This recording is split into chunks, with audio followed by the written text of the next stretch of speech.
आज हम लोग पढ़ेंगे molecular basis of inheritance.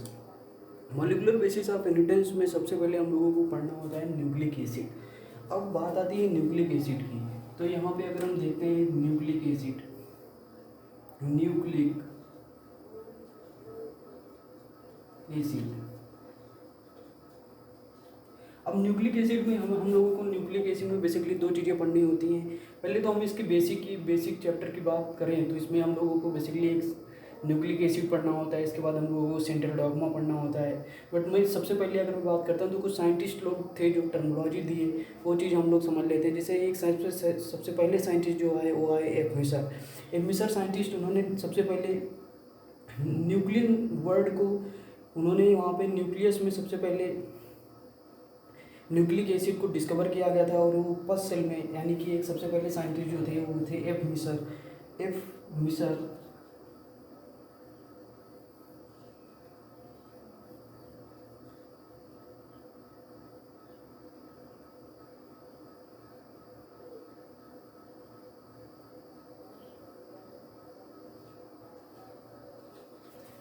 Scientist ने सबसे पहले यहाँ पे क्या है फर्स्ट सेल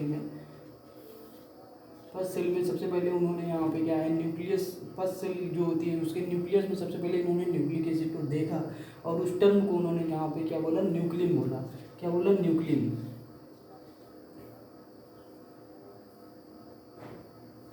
उस टर्म को उन्होंने यहाँ पे क्या बोला, न्यूक्लिन बोला। न्यूक्लिन बोला।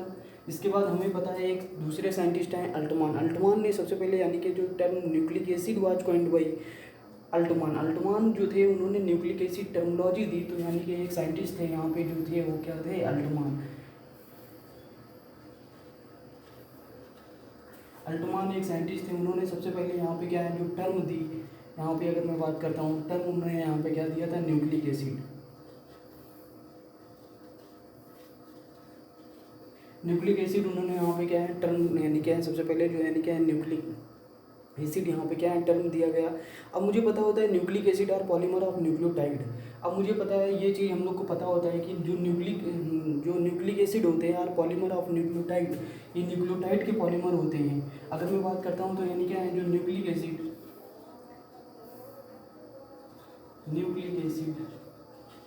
इज पॉलीमर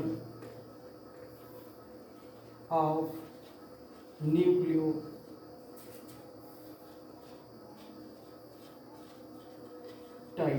अब ये मुझे पता है nucleic acid the polymer of the nucleotide, और इसके एग्जांपल यहाँ पे जो बेस्ट एग्जांपल है, मतलब इसके दो ही एग्जांपल हैं, वो है क्या है डीएनए, और यहाँ पे अगर बात कर लेता हूँ तो डीएनए है, और यहाँ पे अगर देखते हैं तो यहाँ पे क्या है आरएनए है। अब हम लोग को एक एक चीज़ करके किसी भी तरीके से सबसे पहले समझना होगा न्यूक्लियोटाइड में कौन कौन से कंपोनेंट मिलके बने हुए होते हैं। हम लोग को सबसे पहले ये चीज़ हम लोगों को यहाँ पे क्या है समझनी होगी। तो इसके लिए हम लोगों को सबसे पहले यहाँ पे क्या होगा, न्यूक्लियोटाइड यानी क्या समझना होगा, न्यूक्लियोटाइड। अब न्यूक्लियोटाइड अगर हम लोगों को समझना है तो उसके पहले हम लोग को न्यूक्लियोटाइड के बेसिक चीज़ें हमें पता होना चाहिए कि किस किस कंपोनेंट से मिलकर बने हुए होते हैं। तो इसके लिए हमें ये चीज़ पता होना चाहिए कि न्यूक्लियोटाइड जो होते हैं वो 3 कंपोनेंट से मिलकर बने हुए होते हैं, और ये 3 कंपोनेंट कुछ इस तरीके से होते हैं। एक अगर मैं बात करता हूँ तो सबसे पहले इसमें नाइट्रोजन बेसिस होते हैं, नाइट्रोजन बेसिस होते हैं। प्लस यहाँ पे अगर मैं बात करता हूँ एक पेंटोज शुगर होती है, तो हम यहाँ पे सिंपल बोल सकते हैं, यहाँ पे क्या है शुगर होती है। शुगर के साथ साथ यहाँ पे अगर मैं बोल सकता हूँ तो शुगर के साथ साथ यहाँ पे क्या होता है, फॉस्फेट ग्रुप भी होता है। तो यहाँ पे अगर मैं बात करता हूँ तो यहाँ पे क्या है, फॉस्फेट ग्रुप होता है। और बात यहाँ पे हम न्यूक्लियोसाइड की भी बात कर लेते हैं। जब न्यूक्लियोटाइड देख रहे हैं तो यहाँ पे क्या है न्यूक्लियोसाइड, यहाँ पे अगर मैं बात करता हूँ तो यानी क्या है न्यूक्लियोसाइड। अब यहाँ पे अगर मैं बात करता हूँ न्यूक्लियोसाइड होते हैं उसमें क्या होते हैं, ओनली नाइट्रोजन बेसिस होते हैं। प्लस यहाँ पे अगर बात करता हूँ तो यहाँ पे क्या होते हैं, शुगर होते हैं। Nitrogen bases plus sugar means वहाँ पे क्या है, न्यूक्लियोसाइड होते हैं। न्यूक्लियोसाइड में फॉस्फेट ग्रुप जो होता है वो अब्सेंट होता है।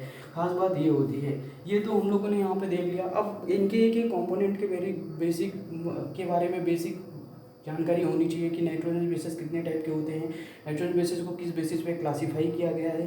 पेंटोज शुगर होती है, पेंटोज शुगर आरएनए में कौन सी शुगर होती है, डीएनए में कौन सी शुगर होती है। इसके बाद हम फास्फेट की ये सारी बेसिक बातें हम लोग यहाँ पे क्या करेंगे। अब इसके लिए हम सबसे पहले हम लोगों को यहाँ पे जो पढ़ना होगा वो हम लोगों के यहाँ पे क्या है, नाइट्रोजन बेसिस। अब यहाँ पे अगर मैं बात करता हूँ तो यहाँ पे क्या है नाइट्रोजन बेसिस। Nitrogenous basis. अब ये नाइट्रोजन बेसिस में हम लोग जानते हैं on the basis of structure की बेसिस पे इसे ब्रॉडली यानी कि 2 टाइप में क्लासीफाई किया गया है। ब्रॉडली 2 टाइप में क्लासीफाइड किया गया है। सबसे पहले अगर मैं बात करता हूँ तो प्रिमिडीन्स आ जाते हैं। प्रिमिडीन्स में अगर मैं बात करता हूँ तो साइटोसिन आ जाता है, यूरासिल आ जाता है, थायमिन आ जाता है। दूसरा अगर मैं बात करता हूँ तो प्यूरिन्स होते हैं। और अब मैं सबसे पहले बात कर लेता हूँ कि यहाँ पे अगर मैं बात करूँ तो यहाँ पे न्यूक्लियोसाइड में सबसे पहले यानी कि जो ए नंबर है उसमें हम यहाँ पे किसकी बात करेंगे, उसमें हम देखें तो यानी कि जो नाइट्रोजन बेसिस होते हैं वो 2 टाइप्स के होते हैं। एक तो यानी कि अगर बात करूँ तो यानी कि प्रीमिडियंस होते हैं, प्रीमिडियंस, और यानी क्या है दूसरे पे बेसिस की बात करें तो यहाँ पे क्या है प्यूरिन्स होते हैं।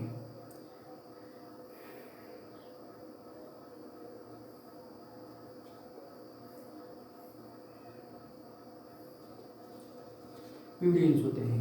अब इनकी बेसिस पे हम यहाँ पे क्या है सबसे पहले प्रिमिडियन की डिस्कस करेंगे, इसके बाद यानी क्या है प्यूरिन को डिस्कस करेंगे। ये चीज़ इतनी चीज़ें तो हम लोगों ने देख ली। अब यहाँ पे सबसे पहले अगर मैं बात करता हूँ तो सबसे पहले हम लोगों को जो डिस्कस करना है वो यहाँ पे क्या है प्यूरिन्स एंड यानी क्या है प्रिमिडियंस। तो सबसे पहले अगर मैं बात करता हूँ तो यहाँ पे क्या है सबसे पहले हम लोग को यानी कि जो डिस्कस करना है वो यहाँ पे क्या है प्रिमिडियंस है। अब यहाँ पे अगर मैं प्रिमिडियंस की बात करता हूँ तो सबसे पहले यहाँ पे अगर मैं बात करूँ तो यहाँ पे क्या है प्रीमिडियंस। प्रीमिडियंस में अगर मैं बात करता हूँ तो सबसे पहले यहाँ पे साइटोसिन आ जाता है, यूरासिल आ जाता है और यहाँ पे क्या है थायमिन आ जाता है। अब यहाँ पे अगर मैं बात करता हूँ तो यहाँ पे एक एक स्ट्रक्चर की बात करनी पड़ेगी और ये एक एक स्ट्रक्चर की जो बात करनी पड़ेगी उसमें हम लोग यहाँ पे सबसे पहले देखेंगे। यहाँ पे अगर मैं बात करता हूँ तो सबसे पहले साइटोसिन देखेंगे। साइटोसिन में अगर मैं बात करता हूँ तो यहाँ पे क्या है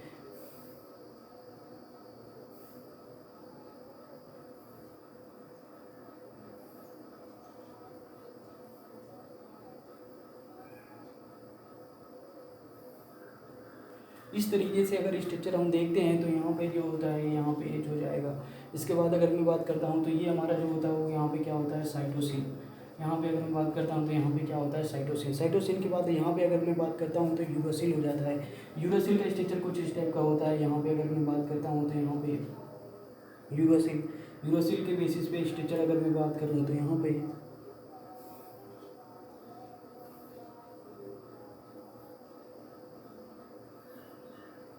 ये हमारा अगर मैं बात करूँ तो ये हमारा क्या कहलाएगा यूरासिल कहलाएगा। तो यहाँ पे अगर मैं बात करता हूँ तो यहाँ पे क्या है ये हमारा क्या है यूरासिल। यूरासिल इसके बाद अगर बात करता हूँ तो सबसे इसके बाद यहाँ पे क्या बचता है थायमिन बचता है। थायमिन में अगर मैं बात करता हूँ तो थायमिन का स्ट्रक्चर सेम ऐसा ही होता है, बस वहाँ पे क्या है 5 नंबर कार्बन पे मिथाइल ग्रुप अटैच हो जाता है। और जब ये 5 नंबर कार्बन पे जो मिथाइल ग्रुप अटैच होता है इसी की वजह से यहाँ पे क्या है वो यहाँ पे क्या है थायमिन बन जाता है। यहाँ पे अगर मैं बात करता हूँ तो यहाँ पे ये हो जाएगा तो यहाँ पे ये यूरासिल हो गया। इसके बाद ये क्या हो जाएगा थियामीन।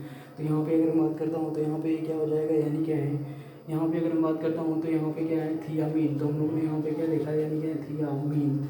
तो यहाँ पे ये क्या हो जाएगा थियामीन यानी क्या ये यहाँ पे क्या है थियामीन। थियामीन पे यहाँ पे 5 नंबर कार्बन पे यहाँ पे क्या है स्पेसिफिकली यहाँ पे क्या है मिथाइल ग्रुप यानी क्या लगा रहता है। अब यहाँ पे काउंटिंग करने की बात करें तो यहाँ पे काउंटिंग एक यहाँ पे 2 नंबर हो जाएगा, यहाँ पे 3 नंबर हो जाएगा, यहाँ पे 4 नंबर हो जाएगा, यहाँ पे 5 नंबर।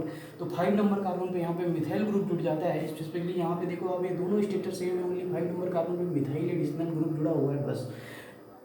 ये इसी की बेसिस पे हम इसे यानी कि 5 मिथाइल यूरासिल भी बोल सकते हैं। क्योंकि यहाँ पे अगर मैं बात करूँ तो ये यूरासिल का स्ट्रक्चर सेम है बट यहाँ पे क्या है 5 नंबर कार्बन पे मिथाइल ग्रुप ही जुड़ा हुआ है।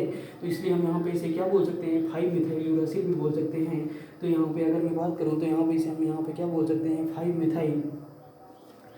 Methyl uracil. यहाँ पे अगर मैं बात करूँ तो यहाँ पे क्या है 5 मिथाइल यूरासिल बोल सकते हैं। और इसे हम यहाँ पे क्या बोल सकते हैं क्योंकि यहाँ पे अगर मैं बात करूँ तो यहाँ पे मिथाइल ग्रुप अब्सेंट है और मिथाइल ग्रुप अगर अब्सेंट है तो हम उसे क्या बोलेंगे डी मिथाइलेटेड थियामीन। तो उसे मैं यहाँ पे अगर बात करूँ तो यानी क्या है डी मिथाइलेटेड थियामीन। यहाँ पे क्या बोल सकते हैं डी मिथाइलेटेड थियामीन बोल सकते हैं। अब इनकी बेसिस पे बेसिकली हम वो देखते हैं तो हम लोग को आगे पता होगा कि यूरासिल जो होता है वो बेसिकली कहाँ पे प्रेजेंट होता है आरएनए में प्रेजेंट होता है। ये हम लोगों ने यहाँ पे क्या देख लेते हैं। इसके बाद हम लोग अगर देखें तो इसके बाद ये तो प्रिमिडियंस हो गए। प्रिमिडियंस के बाद जो हमारा एक स्ट्रक्चर बचता है वो वहाँ पे क्या होते हैं वो प्यूरियंस होते हैं। इसके बाद अगर मैं बात करूँ तो यहाँ पे तो प्रिमिडियंस हो गए। प्रिमिडियंस के बाद जो देखने को मिलता है वो यानी क्या है यहाँ पे जो दूसरे नंबर पे तो फर्स्ट नंबर था इसके बाद सेकंड नंबर पे अगर मैं बात करूँ तो सेकंड नंबर पे यहाँ पे क्या हो जाते हैं, प्यूरिन्स हो जाते हैं। अब यहाँ पे अगर मैं बात करूँ तो यहाँ पे क्या है, प्यूरिन्स हो जाते हैं। और प्यूरिन्स में अगर मैं सबसे पहले बात करता हूँ तो प्यूरिन्स में यहाँ पे क्या आता है, एडेनिन होता है और यहाँ पे क्या है, ग्वानिन होता है। इनके स्ट्रक्चर की बात कर लेते हैं। तो इनके स्ट्रक्चर की बात यहाँ पे अगर मैं बात करता हूँ तो यानी यहाँ पे क्या है, ये NH2 ग्रुप रहता है। ये यहाँ पे अगर देखें ये नाइट्रोजन रहता है। यहाँ पे अगर देखें तो यानी क्या ये यहाँ पे ये नाइट्रोजन रहता है। अब यहाँ पे अगर मैं बात करूँ तो यानी क्या ये यहाँ पे ये ऐसे ग्रुप जुड़ा हुआ होता है। इसके बाद यहाँ पे ये ग्रुप जुड़ा हुआ होता है। इसके बाद अगर मैं बात करूँ तो यानी क्या ये नाइट्रोजन बेसिस होता है। इसके बाद यानी क्या ये नाइट्रोजन बेसिस होता है। इसके बाद यानी क्या ये होता है। इसके बाद यानी क्या है, ये ग्रुप ऐसे जुड़ा हुआ होता है। अब यहाँ पे अगर मैं बात करूँ ये यहाँ पे क्या NH होता है। यहाँ पे इसे हम इसे क्या बोल सकते हैं, एडेनिन बोल सकते हैं। क्या बोल सकते हैं, ये एडेनिन का स्ट्रक्चर होता है।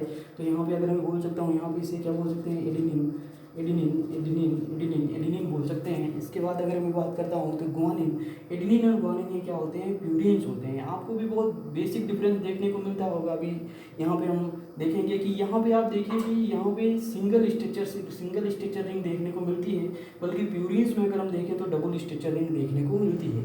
अब यहाँ पे एडेनिन तो हो गया। एडेनिन के बाद मुझे यानी क्या है, ग्वानिन पे जाना है। तो ग्वानिन बनाना है। ग्वानिन का स्ट्रक्चर कैसे होता है, तो ग्वानिन का स्ट्रक्चर कुछ इस टाइप का होता है। यहाँ पे ये NH होता है, ये NH यहाँ पे होता है। इसके बाद अगर मैं बात करता हूँ ये यहाँ पे क्या है, NH2 ग्रुप होता है। यानी क्या ये यहाँ पे क्या है, NH2 ग्रुप होता है। ये यहाँ पे अगर मैं बात करूँ तो ये नाइट्रोजन बेसिस होते हैं। यानी क्या ये इधर, यानी क्या ये इधर हो जाता है। इसके बाद अगर मैं बात करूँ ये नाइट्रोजन बेसिस, यानी क्या इधर, यानी क्या ये नाइट्रोजन बेसिस। इसके बाद यानी क्या ये नाइट्रोजन बेसिस, इसकी बेसिस पे हम इसे यहाँ पे क्या बोल सकते हैं, ग्वानिन बोल सकते हैं। यहाँ पे अगर हम देखें तो यानी क्या यहाँ पे क्या हो जाएगा, ग्वानिन। यहाँ पे क्या है, ग्वानिन। इसे हम यहाँ पे क्या बोल सकते हैं, ग्वानिन बोल सकते हैं। तो ये तो हम लोगों ने यहाँ पे देख लिया। यानी कि जो नाइट्रोजन बेसिस होते हैं, नाइट्रोजन बेसिस 2 टाइप्स के होते हैं। एक तो यानी कि प्यूरिन्स और प्यूरिडिन्स। और प्यूरिन्स में हम लोगों ने यहाँ पे देखा साइटोसिन, यूरासिल, थायमिन। और यहाँ पे हम लोगों ने प्यूरिन्स में देखा, प्यूरिन्स में हम लोगों ने यहाँ पे क्या देखा, एडेनिन देखा, ग्वानिन देखा। अब हम लोगों ने यहाँ पे क्या देखा कि जो प्यूरिन्स होती हैं वो हमेशा डबल स्ट्रक्चर रिंग में आती हैं। तो हम लोगों ने क्योंकि यहाँ पे देखा कि डबल लिंक देखने को मिल रही है किसमें, प्यूरिन्स में।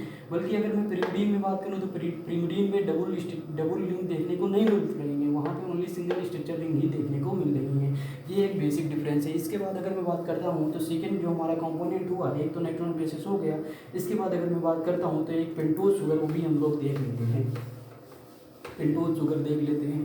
Pentose sugar, pentose sugar, pentose sugar, pentose sugar. अब यहाँ पे अगर मैं बात करता हूँ तो यहाँ पे हम लोग यहाँ पे क्या देखेंगे, यानी क्या है, पेंटोज शुगर। अब ये पेंटोज शुगर में अगर मैं बात करता हूँ तो यहाँ पे इसके भी स्ट्रक्चर की बात अगर मैं कर लेता हूँ तो यहाँ पे बेसिकली पेंटोज शुगर जो होती है, अब यहाँ पे अगर मैं बात करूँ पेंटोज शुगर, यहाँ पे क्या है, जो राइबोज होती है, राइबोज शुगर जो होती है वो कहाँ पे देखने को मिलती है, RNA में देखने को मिलती है। बल्कि जो डीऑक्सीराइबोज शुगर होती है वो DNA में देखने को मिलती है। इनके स्ट्रक्चर की बेसिस पे हम इसे यानी क्या इनके स्ट्रक्चर को देख लेते हैं, यानी क्या इनके स्ट्रक्चर को देख लेते हैं। अब इनके स्ट्रक्चर को यहाँ पे क्या है, देख ही लेते हैं। अब यानी क्या ये बेसिकली अगर मैं बात करूँ 5 कार्बन की एक रिंग हुई, यहाँ पे क्या है, ये OH हो जाएगा, यहाँ पे ये क्या हो जाएगा, H हो जाएगा। इसी तरीके से अगर मैं इधर देखते हैं तो यानी क्या ये H हो जाएगा, ये OH हो जाएगा। इसी तरीके से यहाँ पे देखें यानी कि H हो जाएगा, ये H यानी क्या OH हो जाएगा। इसी तरीके से यहाँ पे अगर मैं देखता हूँ तो यानी कि ये H हो जाएगा, यहाँ पे क्या हो जाएगा, यानी क्या CH2 हो जाएगा। और इधर यहाँ पे क्या हो जाएगा, यानी क्या OH हो जाएगा। आपको दिख रहा होगा यहाँ पे अगर मैं बात करूँ तो यानी कि नंबर 1 कार्बन हो जाएगा, 2 कार्बन हो जाएगा, 3 कार्बन हो जाएगा, 4 कार्बन हो जाएगा, 5 कार्बन हो जाएगा। तो इस तरीके से जो 5 कार्बन हो गई मीन्स यानी कि हम, क्योंकि पेंटोज शुगर जो होती है नाम से पता चलता पेंट, पेंट मतलब यहाँ पे क्या है, 5 नंबर कार्बन की जो शुगर है। अब यहाँ पे अगर मैं बात करता हूँ तो यहाँ पे अभी हम पहले तो यानी क्या ये बना लेते हैं बेसिकली, ये राइबोज शुगर है। और राइबोज शुगर में अगर मैं बात करता हूँ तो यानी क्या राइबोज शुगर। अब ये जो राइबोज शुगर होती है वो कहाँ पे प्रेजेंट देखने को मिलती है, RNA में देखने को मिलती है। बेसिकली इसी की बेसिस पे अगर मैं बात करता हूँ तो यानी क्या डीऑक्सी राइबोज शुगर यानी क्या बना लेते हैं स्ट्रक्चर, उसका भी स्ट्रक्चर यहाँ पे क्या बना लेते हैं। तो यहाँ पे अगर मैं बात करूँ ये OH हो जाता है, यहाँ पे ये क्या H हो जाता है। बेसिकली यहाँ पे अगर मैं बात करता हूँ तो यहाँ पे क्या है, ये H रहता है, इधर भी यानी क्या H रहता है। और यहाँ पे अगर मैं बात करूँ तो यहाँ पे इधर यहाँ पे क्या रहता है, ये H रहता है, यानी क्या ये OH रहता है। और यहाँ पे अगर मैं बात करूँ तो यहाँ पे क्या ये H रहता है। और यहाँ पे अगर देखें तो यानी क्या CH2 और यहाँ पे क्या है OH रहता है। ये बेसिकली अगर मैं बात करूँ तो यहाँ पे ये क्या है, डीऑक्सीराइबोज शुगर है।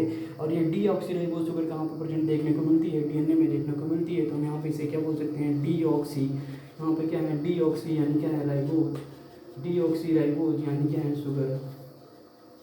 डीऑक्सीराइबोस शुगर कहाँ देखने को मिलती है, तो हम लोग जानते हैं यानी कि इसे हम यहाँ पे क्या है डीएनए में देखने को मिलती है।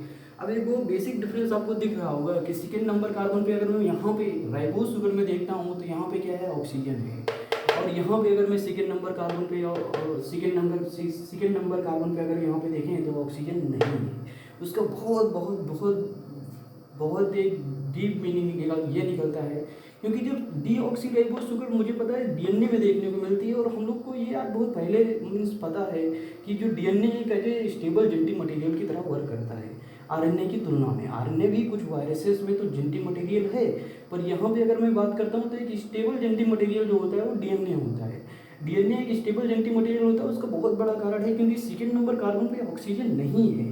ऑक्सीजन नहीं है, और मुझे पता है कि ऑक्सीजन एक इलेक्ट्रॉन रिच स्पीसीज है, इसलिए यहाँ पे क्या है ऑक्सीजन पे लोन पेयर होते हैं। लोन पेयर होगा तो रिएक्टिविटी बढ़ जाएगी, क्योंकि यहाँ पे देखो ऑक्सीजन प्रेजेंट है राइबोस शुगर में, तो यहाँ पे लोन पेयर होगा। लोन पेयर होगा, लोन पेयर होने की वजह से यहाँ पे अगर हम देखें तो लोन पेयर होगा, लोन पेयर होने की वजह से यहाँ पे रिएक्टिविटी बढ़ेगी।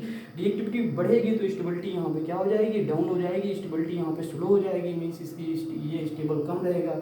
राइबोस शुगर इसीलिए आरएनए स्टेबल कम देखने को मिलता है। बल्कि अगर मैं डीऑक्सीराइबोस शुगर में देखूँ तो डीऑक्सीराइबोस शुगर में अगर मैं बात करूँ तो यहाँ पे बेसिकली सेकेंड नंबर कार्बन पे ऑक्सीजन नहीं है। सेकेंड नंबर कार्बन पे जब ऑक्सीजन नहीं है, इसकी वजह से यहाँ पे क्या है लोन पेयर नहीं है। लोन पेयर नहीं है तो रिएक्टिविटी क्या हो जाएगी, रिएक्टिविटी यहाँ पे क्या हो जाएगी, रिएक्टिविटी कम होगी। रिएक्टिविटी कम होगी तो स्टेबिलिटी मैक्सिमाइज हो जाएगी। तो हम ये बोल सकते हैं यहाँ पे जो स्टेबिलिटी होगी वो वहाँ पे क्या हो जाएगी, मैक्सिमाइज हो जाएगी। स्टेबिलिटी यहाँ पे ज़्यादा होती है डीएनए में, एक बहुत बड़ा यानी कि देखने को मिलता है। ये तो हम लोगों ने शुगर की बेसिस पे बात कर ली।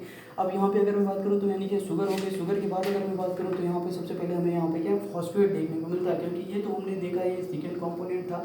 थर्ड कॉम्पोनेंट अगर मैं न्यूक्लियोटाइड की बात करूँ तो हम लोगों ने क्या देखा था कि न्यूक्लियोटाइड 3 कॉम्पोनेंट से मिलकर बना हुआ था। उसमें सबसे पहले हम लोगों ने नाइट्रोजन बेसेस देखे थे, इसके बाद हम लोगों ने शुगर देखे थे, इसके बाद हम लोगों ने यहाँ पे क्या देखा था फॉस्फेट। अब यहाँ पे अगर हम देखें तो यानी कि फॉस्फेट। अब यहाँ पे अगर हम बात करूँ तो यानी कि फॉस्फेट। फॉस्फेट में बेसिकली अगर हम बात करूँ तो फॉस्फेट में यहाँ पे क्या है फॉस्फोरिक एसिड होता है। अब ये फॉस्फोरिक एसिड यहाँ पे अगर मैं बात करूँ तो यहाँ पे ये OH हो जाता है, यानी कि ये OH हो जाता है, और यहाँ पे अगर देखते हैं तो यानी कि ये इधर यानी कि OH हो जाता है फॉस्फोरिक एसिड। अब आप ये भी जानते होंगे, आगे हम लोग पढ़ेंगे कि जो डीएनए होता है वो निगेटिवली चार्ज हो जाता है। निगेटिवली चार्ज होने का बहुत बड़ा कारण है क्योंकि वहाँ पे फॉस्फेट प्रेजेंट होता है। फॉस्फेट में अगर हम यहाँ पे जो हाइड्रोजन है, यहाँ पे हाइड्रोजन को रिमूव कर दें, बारी बारी से यहाँ पे हाइड्रोजन को रिमूव कर दें, तो आप जानते हो यहाँ पे ऑक्सीजन पे निगेटिव चार्ज आ जाएगा। इसी की वजह से ये मतलब एक लॉजिक है, यही कारण है कि यहाँ पे जो डीएनए होता है वो कैसा होता है, निगेटिवली चार्ज होता है। और आप जानते हो फास्फोरिक जो फास्फेट है मीन जो फास्फोरिक एसिड है, ये एक एसिडिक सब्सटेंस फास्फोरिक जो है वो एसिड है, तो इसीलिए हम बोल सकते हैं कि डीएनए एक एसिडिक सब्सटेंस होता है। तो इसी की बेसिस पे हम यहाँ पे क्या बोल सकते हैं, ये यहाँ पे कैसा होता है, ये एसिडिक होता है। दूसरा अगर मैं बात करूँ तो ये कैसा होता है, निगेटिवली चार्ज, यानी कि अगर मैं बात करूँ तो यानी कि निगेटिवली चार्ज यहाँ पे क्या है डीएनए होता है। ये चीज़ हम लोगों को यहाँ पे क्या देखने को मिल जाती है। अब इसके बाद हम लोगों को यहाँ पे क्या लिंकेज समझ में आना चाहिए कि इनके बीच में कौन कौन सा इनका लिंकेज होता है। तो यानी क्या वो भी हम लोग देख लेते हैं कि इनके बीच में कौन कौन सा इनका लिंकेज देखने को मिलता है। तो यानी क्या है वो यहाँ पे हम लोग यहाँ पे क्या देख लेते हैं कि यहाँ पे क्या है एक न्यूक्लियोटाइड के बीच में कौन कौन से लिंकेज होते हैं। आपने सुना होगा ग्लाइकोसिड लिंकेज होते हैं, इसके बाद आपने सुना होगा फास्फोएस्टर लिंकेज होते हैं। तो अब हम लोग देख लेते हैं। अगर मैं बात करूँ तो यहाँ पे क्या है, मान लो यहाँ पे अगर देख लेते हैं कोई हमारा एक नाइट्रोजन बेसिस है, इस नाइट्रोजन बेसिस ये नाइट्रोजन बेसिस है, ये नाइट्रोजन बेसिस के बीच में यहाँ पे हम लोग अगर देखें तो हमारी यहाँ पे क्या है, मान लेते हैं यहाँ पे क्या है कोई शुगर है, इस शुगर के बीच में अगर हम देखें तो यानी कि यहाँ पे क्या है फॉस्फेट है। अब हम आपको बताएं कि ये जो शुगर और नाइट्रोजन बेसिस के बीच का जो लिंकेज है ये यहाँ पे ग्लाइकोसिडिक लिंकेज कहलाता है। तो इसे हम यहाँ पे जो एनसीईआरटी ने भी मेंशन कर रखा है, यहाँ पे अगर हम इसकी टर्मिनोलॉजी में बोलेंगे तो यहाँ पे क्या हो जाएगा, इन glycosidic linkage, N glycosidic linkage.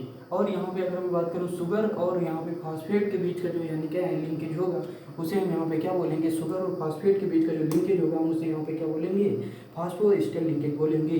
तो यहाँ पे इसके बीच का जो लिंकेज होगा वो यहाँ पे क्या कहलाएगा, फास्फोएस्टर लिंकेज, फास्फोएस्टर लिंकेज यहाँ पे कहलाएगा। ये चीज़ तो हम लोगों ने यहाँ पे क्या है समझ लिया। अब इसके बाद में हम लोग इसके यानी क्या है नाम कुछ यहाँ पे इसका मीन्स अगर हम देखें तो यानी क्या इसका नाम कैसे दिया जाता है तो वो भी यानी क्या एक बार यानी क्या देख लेते हैं। तो यहाँ पे अगर मैं बात करूँ तो यहाँ पे क्या है, जैसे एडेनिन, यहाँ पे अगर मैं देखो इसका यानी क्या नेमिंग कैसे करते हैं। तो यहाँ पे अगर मैं बात करूँ तो यानी क्या है नेमिंग, अब यहाँ पे इसके नेमिंग की यानी कि बात कर लेते हैं। तो जैसे यहाँ पे क्या होता है एडेनिन, मान लेते हैं यहाँ पे क्या है एडेनिन, एडेनिन। अब यहाँ पे अगर हम बात करूँ ये एडेनिन है, एडेनिन में अगर जब यहाँ पे क्या है राइबोज शुगर मिलेगा, मान लो यहाँ पे ये तो आरएनए इन आरएनए की बात हम कर रहे हैं, सेम ऐसा डिक्टो चलता है डीएनए में, बट वहाँ पे क्या हो जाता है डीऑक्सी लग जाता है, बस वहाँ पे डीऑक्सी नेम के साथ लग जाएगा, डिक्टो वही चलेगा।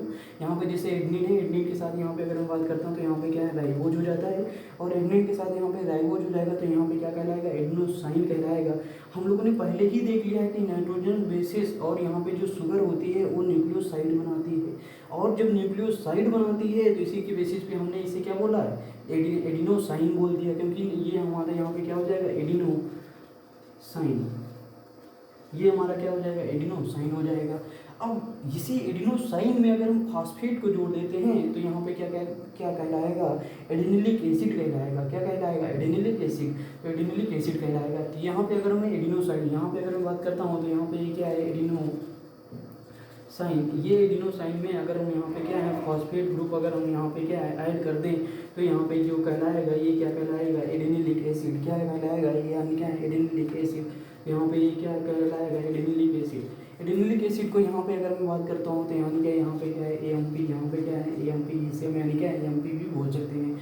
इसी तरीके से अब सेम ऐसे ही नेमिंग चलता है। इसी तरीके से अगर मैं बात कर लेता हूँ तो यानी क्या ग्वानिन हो गया, ग्वानिन प्लस राइबोज यहाँ पे क्या हो जाएगा गोनोसाइन हो जाएगा, गोनोसाइन प्लस फास्फेट यहाँ पे क्या हो जाएगा ग्वानिलिक एसिड हो जाएगा। और अगर ये ग्वानिलिक एसिड होगा तो यहाँ पे अगर मैं बात करूँ तो यहाँ पे अब समझ गए होंगे आप, क्योंकि ये नेमिंग वैसे ही चलता है, इसमें कोई रॉकेट साइंस नहीं है, बहुत ही ईजी नेमिंग है। अब ऐसे ही सारी चीज़ों में ऐसे ही चलता है। हमारे कहने का मतलब ये है कि जब नाइट्रोजन बेसिस और शुगर मिला तो यहाँ पे कैसे बना न्यूक्लियोसाइड बना जो कि एडिनोसाइन बना। अब जब इस एडिनोसाइन में फास्फेट को हमने ऐड कर दिया तो यहाँ पे क्या बन गया एडिनिलिक एसिड बन गया। डिक्टो इसी तरीके से सिंपल यहाँ पे चलता है। इसी तरीके से मान लो तो हम यहाँ पे, क्योंकि यहाँ पे आप देखो यहाँ पे अगर मैं बात करूँ तो यहाँ पे क्या है राइबोज शुगर। अब ये राइबोज शुगर आप देखो यहाँ पे कहाँ पे होगी, राइबोज शुगर आप जानते हो कि आरएनए में प्रेजेंट होती है, इसलिए हम यहाँ पे ये तो आरएनए के प्रेफरेंस में बात किया हूँ। अगर यहीं पे अगर मैं इस शुगर के शुगर को चेंज करके इस शुगर में यहाँ पे क्या लिख देते हैं कि डीऑक्सीराइबोज शुगर है, अगर डीऑक्सीराइबोज शुगर होता तो हम उसे यहाँ पे क्या बोलते हैं डीऑक्सी एडिनिलिक एसिड बोल देते, तो यहाँ पे वो क्या कहला जाए क्या कहलाता है डीएएमपी कहलाता। डीएएमपी किस में कहलाता है डीएनए में कहलाता। आप समझ गए, इसमें कोई रॉकेट साइंस नहीं है, इसमें यहाँ पे इससे हम क्या आगे बढ़ते हैं।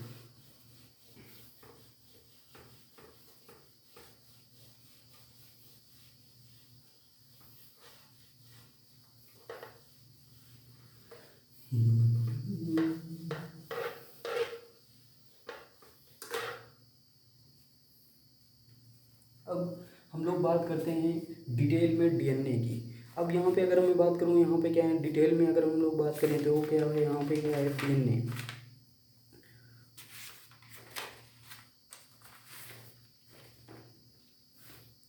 अब यहाँ पे अगर मैं बात करता हूँ तो यहाँ पे क्या है डीएनए की अगर मैं बात करूँ तो यहाँ पे आप डीएनए, अब हम यहाँ पे क्या है डिटेल में अगर मैं बात करूँ तो यहाँ पे क्या हो जाएगा यानी क्या डीएनए। अब यहाँ पे अगर मैं बात करूँ तो डीएनए में अभी हम लोगों ने यहाँ पे क्या है कुछ बेसिक चीज़ें आपने देख ली, जैसे यहाँ पे कैसा ये निगेटिवली चार्ज होता है, तो यहाँ पे अगर हम देखें तो ये कैसा होता है निगेटिवली चार्ज होता है। फर्स्ट पॉइंट हो गया। फर्स्ट सेकेंड पॉइंट में अगर मैं बात करूँ तो यहाँ पे क्या है ये एक एसिडिक सब्सटेंस होता है, तो हम लोगों ने यहाँ पे क्या देखा ये यानी क्या है ये कैसा है यानी क्या एसिडिक सब्सटेंस है। और कुछ बेसिक चीज़ें आप जानते हो कि यहाँ ये डीएनए कहाँ पे प्रेजेंट होता है, सेल के न्यूक्लियस में प्रेजेंट होता है, यानी कि ये कोई बताने की ज़रूरत नहीं है। अब यानी क्या एनसीईआरटी ने पेज नंबर 97 पे कुछ लिख रखा है, वो क्या लिख रखा है उन्होंने ये मेंशन कर रखा है DNA the acidic substance. DNA एक एसिडिक सब्सटेंस है। एसिडिक यानी क्या है सब्सटेंस है प्रेजेंट इन द न्यूक्लियस। सब बच्चा जानता है कि न्यूक्लियस में ही प्रेजेंट होता है। वाज फर्स्ट आइडेंटिफाइड बाई यानी क्या है फ्रेडरिक मिसर। हम लोगों ने सबसे पहले देखा था कि फ्रेडरिक मिसर ने ही सबसे पहले न्यूक्लिक शब्द दिया था, और उन्होंने ही यहाँ पे क्या है जो न्यूक्लिक एसिड को वहाँ पे आइडेंटिफाइड किया गया था। तो डीएनए को आइडेंटिफाइड करने का जो क्रेडिट जाता है वो किसे दिया जाता है, तो फ्रेडरिक मिसर साइंटिस्ट को दिया जाता है। और वो कब हुआ वो वहाँ पे क्या है 1869 में हुआ। तो यानी क्या ये चीज़ बेसिकली अगर हम लोग लिख लें तो यानी क्या ये तो पता हो गया कि डीएनए कैसा हो गया न्यूक्लियरली चार्ज हो गया। डीएनए न्यूक्लियरली चार्ज होगा प्रेजेंट यानी क्या एसिडिक सब्सटेंस है, कहाँ पे प्रेजेंट है न्यूक्लियस में प्रेजेंट है, तो ये भी लिख लेते हैं। ये यहाँ पे क्या है न्यूक्लियस में यानी क्या न्यूक्लियस में यानी क्या प्रेजेंट है। तो हम लोगों ने यहाँ पे क्या देखा यानी क्या ये यहाँ पे क्या है न्यूक्लियस में प्रेजेंट है। न्यूक्लियस में प्रेजेंट होने की वजह से इसके बाद सबसे पहले इसे आइडेंटिफाइड किया गया मीन्स यानी क्या अगर मैं बात करूँ तो यानी क्या फर्स्ट यानी क्या आइडेंटिफाइड बाई फ्रेडरिक मिसर। तो यहाँ पे अगर मैं बात करूँ यानी क्या है फ्रेडरिक यानी क्या है फ्रीडरिक यानी क्या है, मिसर यानी क्या है, फ्रीडरिक मिसर इन 1869 में सबसे पहले यहाँ पे क्या फ्रीडरिक मिशन ने इसे यानी क्या आइडेंटिफाइड किया गया था। इसके बाद अगर मैं बात करूँ तो यानी क्या विल्किंस एंड फ्रैंकलिन यानी क्या है, सबसे पहले दो साइंटिस्ट आए, दो साइंटिस्ट इन्होंने आए। अच्छा, इसके बेसिस पे हम लोग अगर बात करूँ तो यानी क्या है, दो साइंटिस्ट और आए यहाँ पे, जो है वो यहाँ पे क्या है विल्किंस। अगर मैं बात करूँ तो यहाँ पे क्या है विल्किंस, यहाँ पे अगर मैं बात करूँ तो यहाँ पे क्या है विल्किंस एंड फ्रैंकलिन यानी क्या है फ्रैंकलिन। अब यानी क्या है विल्किंस एंड फ्रैंकलिन, ये दो साइंटिस्ट आए हैं, इन्होंने डीएनए मॉलिक्यूल्स को स्टडी किया। किस टेक्निक के थ्रू स्टडी किया, तो हम लोग यहाँ पे क्या देखेंगे, स्टडी बाई, उन्होंने स्टडी किया गया एक टेक्निक के थ्रू, और उस टेक्निक का नाम जो होता है, उस टेक्निक का नाम होता है एक्सरे क्रिस्टलोग्राफी। कौन नहीं जानता, सब जानते हैं कि यहाँ पे उन्होंने जो टेक्निक यूज की, तो यानी क्या जो उन्होंने यहाँ पे क्या है विद द हेल्प ऑफ, हम यहाँ पे लिख सकते हैं यानी क्या विद द हेल्प, यानी क्या with the help of x-ray crystallography, x-ray crystallography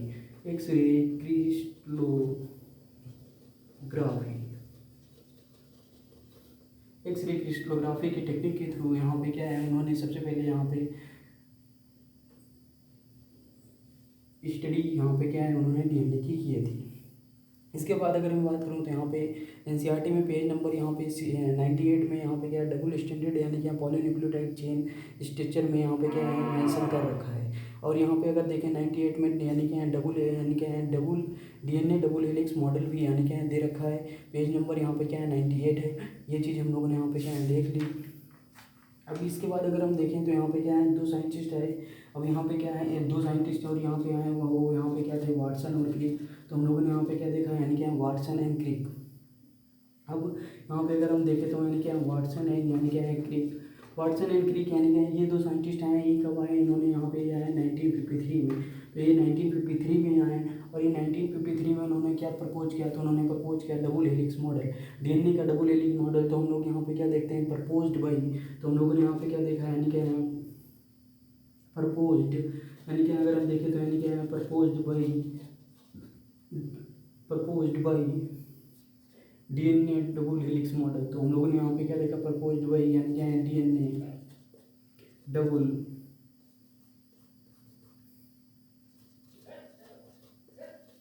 helix model, DNA double helix model उन्होंने यहाँ पे क्या है प्रपोज किया। अब बेसिकली अगर हम देखें तो यानी कि हम लोग यहाँ पे अगर हम देखते हैं तो यानी क्या ये चीज़ हम लोग को यहाँ पे क्या समझ में आ जाती है।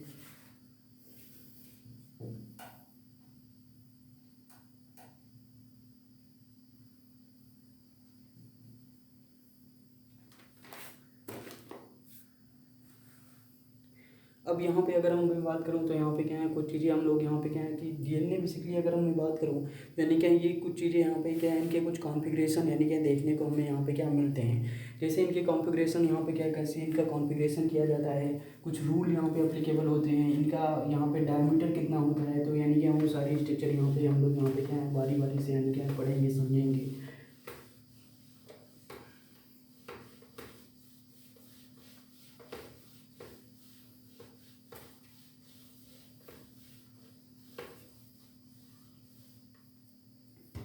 अब यहाँ पे अगर मैं देखता हूँ तो इनके जो रूल हैं वो यानी क्या है सबसे पहले यानी क्या समझ लेते हैं। तो हम लोगों ने यहाँ पे क्या देखा कि देखिए अगर मैं बात करूँ जैसे यानी क्या यहाँ पे मान लेते हैं यानी क्या फॉस्फेट है, ये यहाँ पे क्या है शुगर है, ये यहाँ पे क्या है नाइट्रोजन बेसिस है। इस नाइट्रोजन बेसिस पे हम लोग यहाँ पे क्या मान लेते हैं, कोई मान लेते हैं एडेनिन है। दूसरी जगह पे यहाँ पे देख लेते हैं इसके फ्रंट पे यहाँ पे क्या है थायमिन एक नाइट्रोजन बेसिस है, इधर भी यहाँ पे क्या है शुगर है, इधर हम देखें तो यानी क्या है फॉस्फेट है। इसी तरीके से अगर हम देखें तो यानी क्या ये हमारा फॉस्फेट होगा, ये इधर हम अगर देखें तो यानी क्या शुगर होगा, ये इधर हम अगर देखते हैं तो यानी क्या नाइट्रोजन बेसिस होगा। इसी तरीके से अगर मैं बात करता हूँ तो हमें बताया गुआनिन के सामने यहाँ पे क्या है साइटोसिन आएगा। इसके बाद अगर मैं बात करता हूँ ये शुगर होगा, इसके बाद अगर मैं बात करता हूँ तो यानी क्या ये फॉस्फेट होगा, ये थोड़ा। अब यहाँ पे अगर मैं बात करूँ इसी तरीके से अगर मैं बात करूँ तो यहाँ पे क्या है जैसे यानी क्या फिर से यहाँ पे क्या होगा ये फॉस्फेट होगा, ये यहाँ पे क्या शुगर होगा, ये यहाँ पे मान लेते हैं यहाँ पे क्या है ये थायमिन होगा। इसी तरीके से यहाँ पे अगर मान लेते हैं यहाँ पे क्या ये एडेनिन होगा। इसी तरीके से यानी क्या ये शुगर होगा और ये इस तरीके से अगर देखें तो यानी क्या फॉस्फेट होगा। अब मुझे पता है एडेनिन और थायमिन के बीच में यानी कि डबल बॉन्ड होता है, गुआनिन और साइटोसिन के बीच में यानी कि ट्रिपल बॉन्ड होता है, और एडेनिन और थायमिन के बीच में यानी कि डबल बॉन्ड होगा। यानी कि ये वाली चीज़ें हम लोग को यानी कि समझ में आ जाती है। अब इनके डायमीटर की बात करते हैं, तो यानी कि इनके डायमीटर तो हमारा ये इसका यानी कि डायमीटर कहलाएगा। अब यानी कि ये इसका डायमीटर जो होता है बेसिकली अगर मैं बात करूँ तो यहाँ पे क्या है 20 एंगस्ट्रॉम होता है, या फिर यानी कि इसे 2 नैनोमीटर भी लिखा जा सकता है। तो यानी कि अगर हम देखें तो यानी कि इसे हम यहाँ पे क्या लिख सकते हैं 2 नैनोमीटर, यानी कि 2 नैनोमीटर लिखा जा सकता है, या फिर इसे हम यहाँ पे क्या लिख सकते हैं 20 एंगस्ट्रॉम। आप जानते हो क्योंकि एंगस्ट्रॉम जो होता है 10⁻⁻10, तो इसलिए हम वहाँ पे उसे कितना लिख सकते हैं यानी कि 20 एंगस्ट्रॉम भी लिख सकते हैं। अब यहाँ पे अगर हम देखें तो क्योंकि अब इसी तरीके से हमने क्या बोला था कि यहाँ पे जो डीएनए होते हैं, डीएनए होता है पॉलीमर ऑफ द न्यूक्लियोटाइड। अब इस तरीके से बहुत सारे जब न्यूक्लियोटाइड आपस में ऐड करते चले जाएंगे, ऐड होते चले जाएंगे, क्योंकि ये एक तो न्यूक्लियोटाइड, एक न्यूक्लियोटाइड तो इसका मोनोमर हुआ, और ये बहुत सारे अगर न्यूक्लियोटाइड ऐसे ही ऐड होते चले जाएंगे तो एक डीएनए का फॉर्मेशन करेंगे। ये चीज़ हम लोगों को समझ में आ जाती है। अब इनके बीच में हम लोगों ने यहाँ पे क्या देखा था, ये हम लोगों ने लिंकेज की बात कर ही रखी थी कि शुगर और यानी क्या है नेचुरल बेसिस के बीच का जो यानी क्या है लिंकेज होता है वो यहाँ पे क्या है एन ग्लाइकोसिलिक लिंकेज कहलाता है, और शुगर और फास्फेट के बीच का जो लिंकेज होता है वो फास्फोएस्टर लिंकेज होता है। और ये आपस में यहाँ पे क्या है ये इस फॉर्म में यानी क्या जुड़े हुए होते हैं, ये यहाँ पे इस फॉर्म में जुड़े हुए होंगे, इस तरीके से यहाँ पे क्या है जुड़े हुए होंगे। और यहाँ पे अगर मैं बात करूँ तो यानी क्या है डीएनए में, अब यहाँ पे अगर बात करूँ अगर ये स्ट्रक्चर की बात करूँ तो यहाँ पे अगर मान लो यानी क्या है इसके स्ट्रक्चर की बात करें तो ये 5 प्राइम से यानी क्या है 3 प्राइम है, तो यानी कि इसका यानी क्या है ये जो होगा वो यहाँ पे कितना होगा, यानी क्या ये 5 प्राइम से यानी क्या है 3 प्राइम होगा, 5 प्राइम से यहाँ पे कितना होगा यानी क्या 3 प्राइम होगा। अब ये 5 प्राइम से 3 प्राइम ये क्या कहलाता है, ये रूल है, ये रूल कहलाता है एंटी पैरेललिटी। एंटी पैरेललिटी से क्या होता है, तो एंटी पैरेललिटी से जो होता है वो डीएनए की स्टेबिलिटी मैक्सिमाइज होती है। इससे क्या होता है कॉम्प्लेक्स यानी क्या है कॉम्प्लेक्स इसकी कॉम्प्लेक्सिटी में यानी क्या मेंटेनेंस करने में मदद करता है। तो यहाँ पे एक रूल लगता है, वो यहाँ पे क्या लगता है एंटी पैरेललिटी। तो हम लोगों ने यहाँ पे क्या लिखा है एंटी पैरेललिटी, यानी क्या एंटी पैरेललिटी। तो हम लोगों ने यहाँ पे क्या लिखा है एंटी पैरेललिटी, यानी क्या रूल लगता है। इसके बाद अगर मैं बात करूँ तो यहाँ पे आप जब देखते हो ये जो बेसिकली जो होते हैं ये सारे क्या होते हैं हाइड्रोजन बॉन्ड होते हैं, तो यानी क्या इनमें हाइड्रोजन बॉन्ड होते हैं। इसके बाद अगर मैं बात करूँ 1 बेस पेयर यानी क्या इसी तरीके से यहाँ पे क्या है जैसे ये इस तरीके से यानी क्या न्यूक्लियोटाइड यानी क्या बना देते हैं। शुगर एंड फास्फेट आर यानी क्या अगर मैं बात करूँ तो एक चीज़ अगर हम और भी देखें शुगर और फास्फेट यानी कि शुगर एंड फास्फेट को अगर हम यहाँ पे देखें तो ये क्या होते हैं बेसिकली अगर हम इनको देखें तो ये बैकबोन ऑफ द डीएनए होते हैं। तो यानी कि अगर मैं बात करूँ तो यहाँ पे क्या है शुगर, यहाँ पे क्या है शुगर प्लस यहाँ पे क्या है phosphate, sugar and phosphate is the backbone backbone is the DNA. ये यहाँ पे क्या है ये डीएनए के यहाँ पे क्या है बैकबोन होते हैं। अब इसके हम लोग नेक्स्ट वीडियो में जो देखेंगे वहाँ पे क्या होगा चारगाफ रूल देखते हैं। चारगाफ रूल के आगे हम देखेंगे किस तरीके से अभी हमारा क्या है डीएनए का ही चलेगा, फिर इसके बाद आगे हम देखेंगे पैकेजिंग कैसे होती है। तो इसके बाद मिलते हैं नेक्स्ट वीडियो में। इसके लिए आज के लिए यहाँ पे क्या है ये वीडियो में हम लोग यहाँ पे क्या इतना ही सीखेंगे।